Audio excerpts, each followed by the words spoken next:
Assalamualaikum warahmatullahi wabarakatuh. Alhamdulillah kita ketemu lagi di Ngopi Ngobrol. Ya, kita ngomongin tentang benci.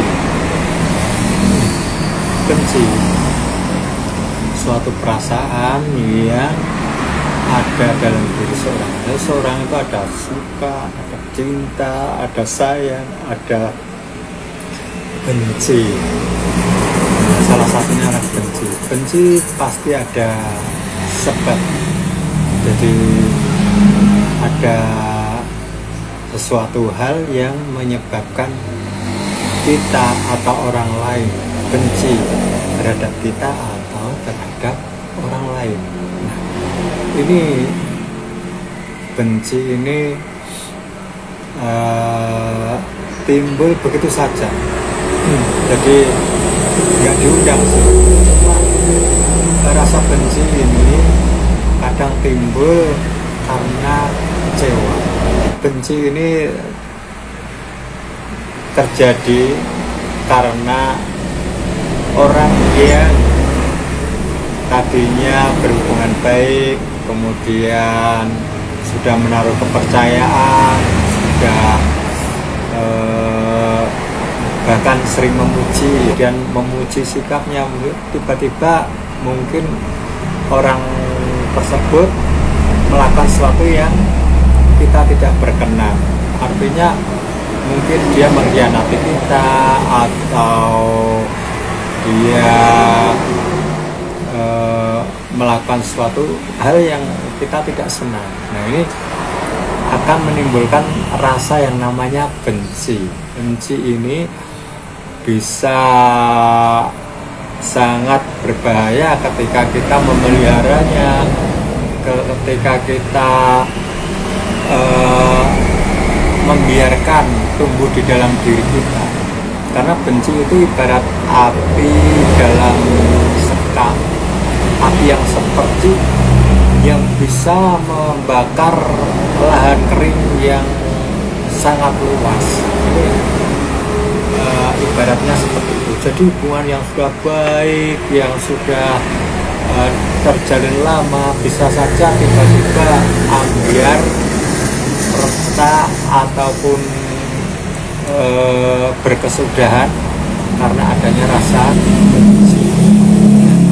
Memang nggak terhindarkan sih ya. Jadi kita benci kepada orang lain itu tiba-tiba saja karena ada balutan kecewa. Terus gimana dong? Nah, kalau benci itu kalau kita biarkan memang kita sendiri menjadi tidak bisa tidur ya. Nah, misalnya kita membenci seorang, kita itu mendengar namanya aja udah kayak mau muntah rasanya.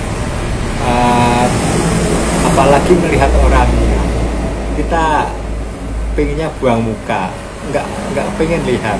Nah, itulah benci. Betapa tersiksanya kita ya kalau kita membenci orang lain. Bisa saja ini terjadi pada orang-orang dekat kita, misalnya istri kita, suami kita, anak-anak kita, keluarga kita, kakak kita, adik kita. Itu bahaya sekali. Nah, terus gimana dong? Nah, memang kita nggak bisa maksa untuk menyukai sesuatu yang tadinya kita benci terus kita suka, nggak bisa. Tetapi kalau Anda berbesar hati, merelakan, mengikhlaskan, dan memaafkan, tentunya benci itu bisa kita hilangkan. Nah, itu tergantung Anda sendiri.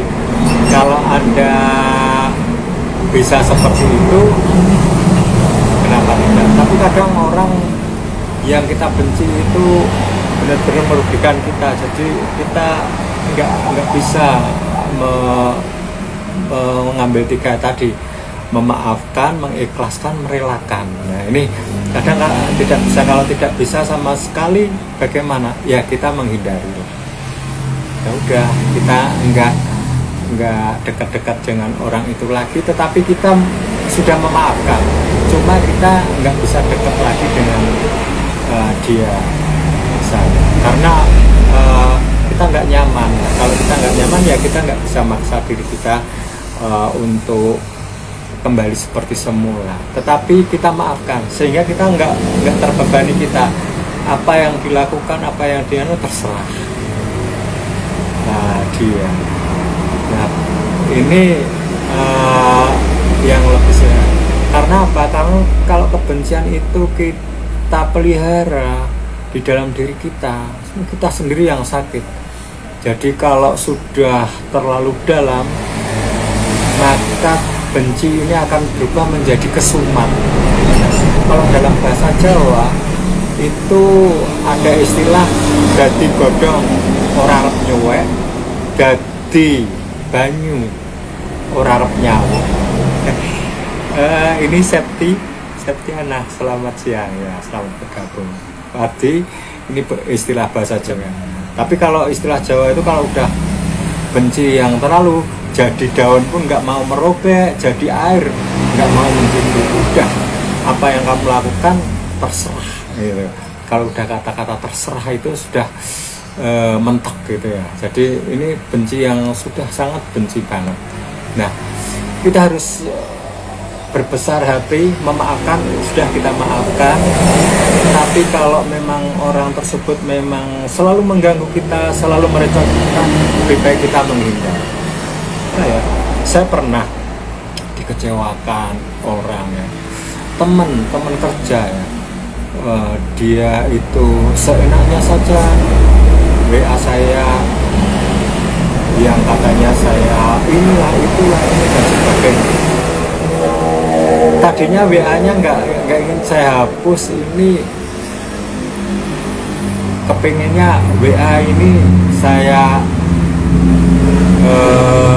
buat bukti kalau ini ternyata seburuk ini dia mengatakan saya tentang diri saya yang pokoknya buruk banget kalau kita. Tapi kok saya jadi menyimpan sesuatu yang saya setiap baca itu marah, saya setiap baca itu jengkel setiap. Nah jadi lihat orangnya jadi marah dan sebagainya. Akhirnya udah apa saja, udah dia mau begini mau begitu, toh itu memang sikap dia, terserah terhadap saya.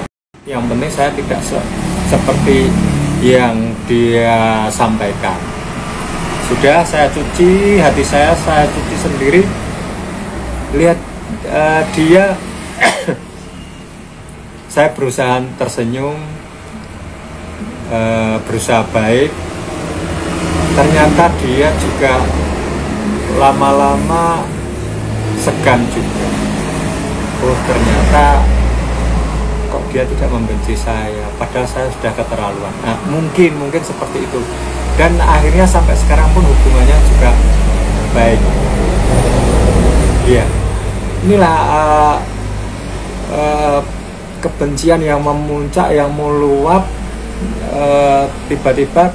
Tapi kadang-kadang kalau kita benci sesuatu, yang hadir itu setan. Sehingga bagaimana kita menuntaskan kebencian ini, bagaimana kita membalas sakit hati kita, bagaimana ini yang ada seperti itu. Maka kalau kita istighfar, mohon kepada Yang Maha Kuasa, ya Allah, ringankanlah hati hamba, bersihkanlah kebencian hamba, karena tanpa Kau yang membolak-balikkan hati hamba, maka hamba tiada daya. Itu ya, jadi hal seperti itu pernah saya juga sama teman kerja lagi yang lain juga, karena saking emosinya, padahal masalah sepele, tapi ini karena puncak gunung es ya, meledak. Saya nggak pernah meledak seperti itu, meledak sampai sangat teman-teman yang kerja yang lain pun sampai heran, loh kok bisa seperti itu. Jadi dua orang yang sangat tadinya baik, saya sama teman saya tadi sampai ribut besar hanya hal-hal masalah yang sepele. Kemudian kita profesional, kerja tetap ngomong, tetap nganu, dan saya juga memaafkan, malah sekarang menjadi sahabat lagi seperti saudara. Dan sekarang ternyata kebencian itu diperluas lagi dengan adanya media sosial. Kita nggak saling kenal, nggak saling mengetahui, tiba-tiba kita merasa benci terhadap artis A, artis B, soal ini, dan kita membenci karena beda pilihan. Misalnya pilpres, kalau ada pilihan, kenapa kita harus memilih yang merugikan diri kita sendiri, yaitu dengan membenci sesuatu yang belum tentu orang tersebut sesuai dengan yang kita sangkakan. Wassalamualaikum warahmatullahi wabarakatuh.